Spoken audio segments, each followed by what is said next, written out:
Salut à tous, bienvenue dans Story Movies. Au sommaire de nos envies de cinéma, Sean Penn nous présente sa fille. No matter, the whole fucking world can explode, and I will be here for you. Olivier Gourmet, gentil dans la vie. Olivier Gourmet, 3 caméras. Dis donc, c'est Abdeladif qui chiche. Mais méchant sur grand écran. Et vous ne pourrez plus dire que vous ne connaissiez pas Anthony Bajon, la révélation du moment. Je suis là, c'est tout. Il a déjà été le fils du sculpteur Rodin, agriculteur, toxico et même loup-garou. Eh, c'est le loup! La tête de ma mère, j'arrive. À 27 ans, Anthony Bajon a déjà un sacré parcours et un record, celui de plus jeune lauréat d'un prix d'interprétation au Festival de Berlin, à égalité avec un certain Leonardo DiCaprio. Moi, je suis fils d'ouvrier, il y a un truc où en fait c'est pas mon monde et où j'ai pas ces codes-là. Au cinéma en ce moment, il fait le grand écart entre la comédie satirique de Mouloud Achour, Les Méchants, et la Troisième Guerre, immersion en tension au sein d'un bataillon de soldats de l'opération Sentinelle. Les gens, on passe devant eux avec une arme de guerre. Ils font comme si de rien n'était. Aux côtés de Leïla Bekti et Karim Leclou. C'est quoi votre vie actuellement? Elle est faite de quoi? De tournage, de post-synchro, Ouais. de lecture de scénario? J'ai la chance en effet de lire des scénarios et d'être un peu sollicité.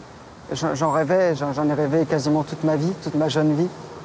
Aujourd'hui, c'est le cas et bah, mon quotidien, en ce moment, je suis sur le film de Romain Gavras, donc je vis la nuit. Alors c'est drôle, parce que regardez, il y a un petit tag, Ouais, voilà. Le monde est à nous, qui est le titre d'un de ses précédents films. Bah ouais, c'est le précédent, ouais. Ouais. Donc ouais, un peu de post-synchro, du tournage de nuit et dormir un peu le jour et puis écrire un peu mon long métrage avec mon co-auteur le jour aussi.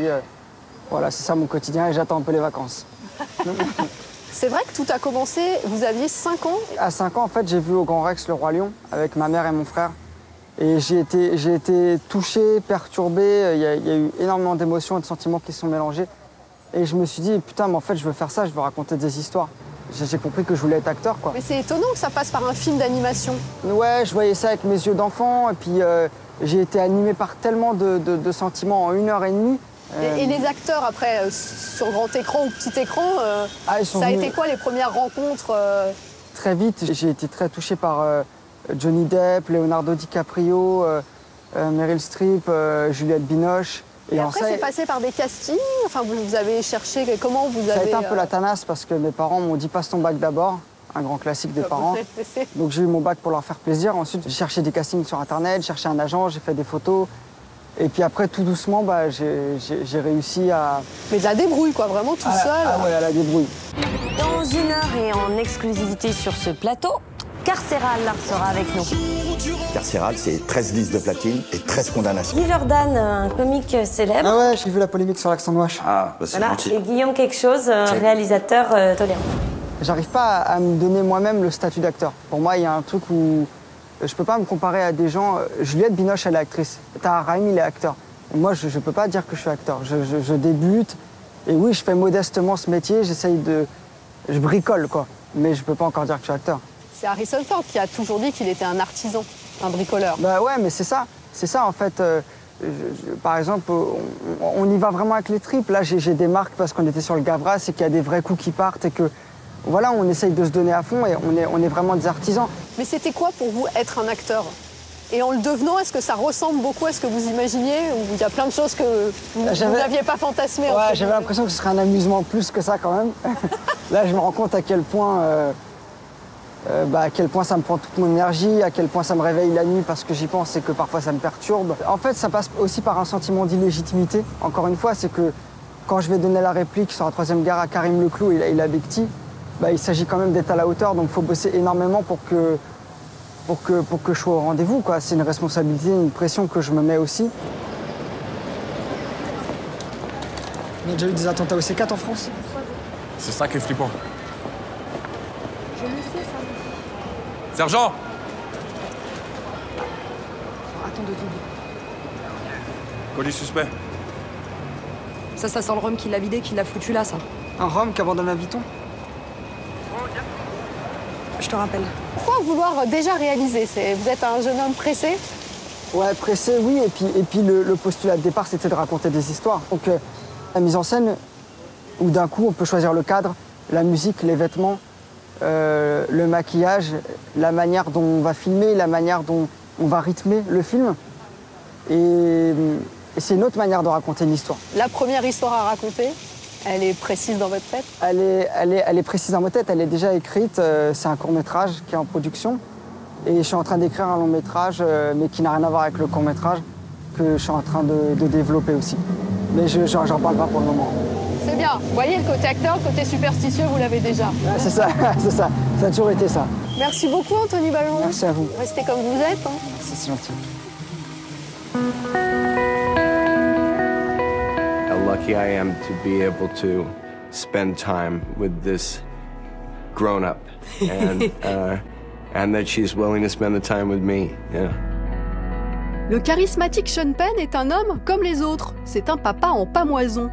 Et qu'il était fier de présenter au public sa fille Dylan, 30 ans, née de son mariage avec l'actrice Robin Wright.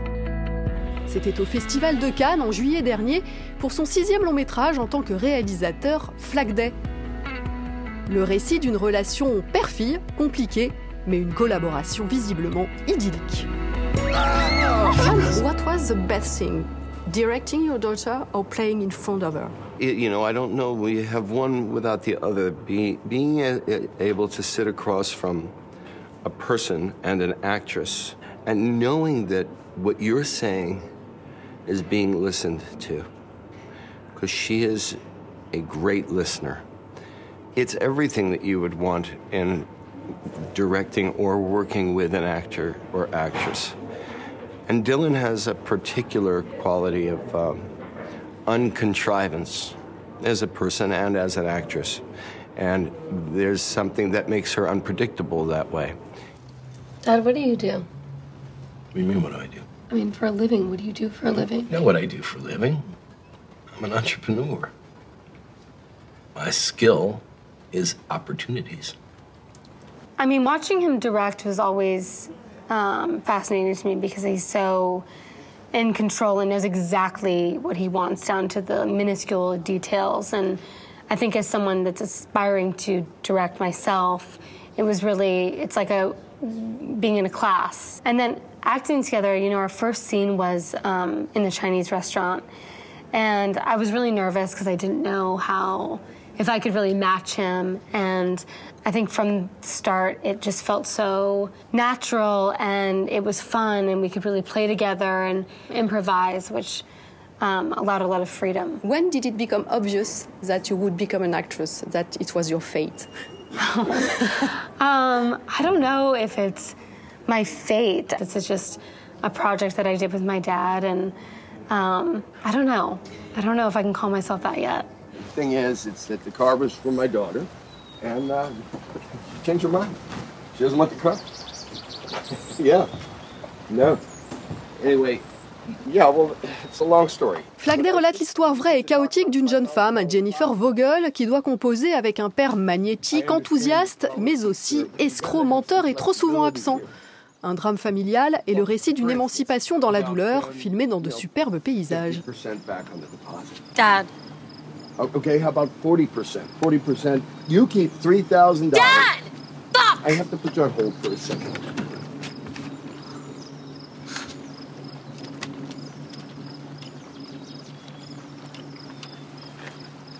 I'll call you straight back. Oh my God. Is there anything in common between your character, John, and you? Were you the prince of your daughter when she was a little girl? And You have to ask her. Yes, I think definitely when I was younger, I think I was definitely like a daddy's girl. do you have a favorite performance?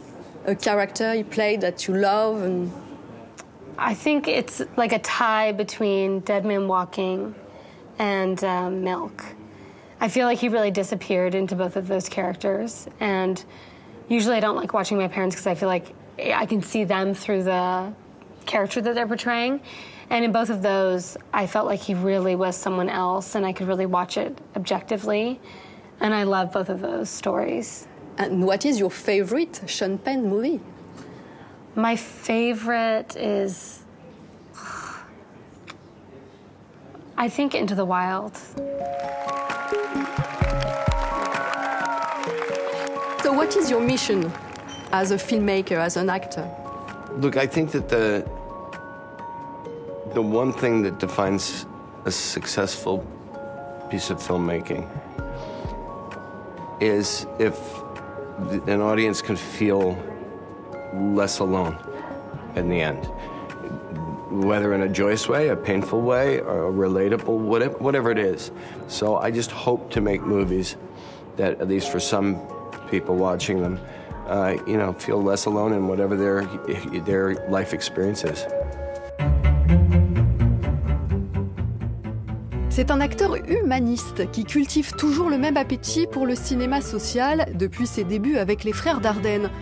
Un vrai gentil aussi. Mais Olivier Gourmet excelle à jouer de temps à autre les sales types. Comme dans Eugénie Grandet, l'adaptation par Marc Duguin du célèbre roman de Balzac. Il est le fameux père Grandet, un homme froid et avare qui prétend être pauvre aux yeux de sa famille alors qu'il a amassé une fortune. On jase beaucoup en ville sur la façon dont vous traitez votre fille. Est-ce que l'idée d'avoir à payer une dot vous arrache le cœur?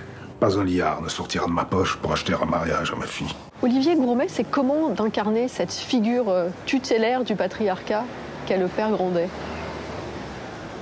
C'est compliqué parce que le roman est là, la description est là du personnage. Moi j'avais une crainte, c'était d'en faire une caricature d'avare, de radinerie, en faire un harpagon. Je l'ai abordé plutôt comme quelqu'un qui souffre d'une maladie. Une forme de pathologie. Voilà, une forme de pathologie, oui, de quelque chose de monomaniaque. Alors corrigez-moi si donc ça l'excusait. Il y a besoin d'excuser des personnages comme ça? Toute personne, quelle qu'elle soit, elle a un passé, elle n'est pas devenue ce qu'elle est par hasard. C'est vrai que vous avez des carnets de notes où vous écrivez le passé des personnages, vous l'avez fait pour celui-là? Oui, toujours. L'imaginaire s'ouvre quand vous commencez à essayer de lui raconter une histoire. Tout à coup, votre imaginaire fonctionne et des choses viennent à prendre ou à laisser. Au bout du compte, on les oublie. À partir du moment où on commence le tournage, tout ça on l'oublie. Mais c'est ma façon d'aimer le métier, de travailler les rôles. C'est parce que c'est mon plaisir, c'est pas une leçon que je veux donner ou il faut faire ça absolument, sinon on n'est pas un acteur. Ça fait partie de mon plaisir. Dis-moi, tu ne devais pas m'apporter ton nom?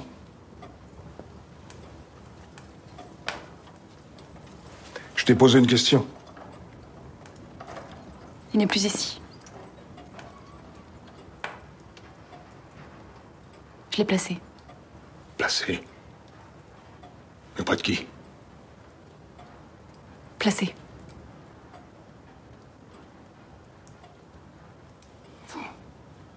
Vous avez placé votre or. Vous qui n'y connaissez rien. Vous avez incarné votre lot de sale type. Et il y a pas certains rôles où on a peur de faire mal à l'autre par certaines aussi, répliques parfois ou physiquement. ça arrive. Ça m'est arrivé d'avoir des partenaires qui sont plus fragiles psychologiquement, mais c'est plus par rapport aux relations en dehors des scènes, où ça peut être différent. Moi j'ai un acteur qui m'a dit un jour « tu ne m'aimes pas », alors qu'on venait de se rencontrer le matin. Je lui ai répondu simplement « mais non, je ne t'aime pas, c'est vrai, je ne te connais pas, je ne peux pas t'aimer, mais je ne te déteste pas non plus. Attends, laisse-nous du temps, mais je ne peux pas t'aimer comme ça d'emblée. » Mais ça, le réalisateur est venu me trouver après en disant « si, tu dois essayer de l'aimer parce qu'il en a vraiment besoin. » Donc dans ce sens-là, oui, je fais attention. Mais ça m'est arrivé sur le fils des frères Dardenne, il y avait un jeune qui jouait l'assassin de mon fils. Je ne devais avoir aucune sympathie pour lui. Ça devait être de la vengeance. Et le jeune en question, c'est un non-acteur. C'est quelqu'un qui débarque. Et donc, j'avais demandé à ce qu'il ne m'approche pas et qu'il n'ait pas de contact avec moi. Mais c'était plus pour le préserver, lui. C'est-à-dire qu'il n'ait pas confiance en moi, qu'il ait toujours un peu peur de moi pour que son jeu, ça se ressente dans son jeu soit nourri. Oui. Aller trop loin vous-même, dans l'incarnation, dans la quête d'un personnage, ça vous est aussi arrivé de vous faire mal, vous, en fait? Non.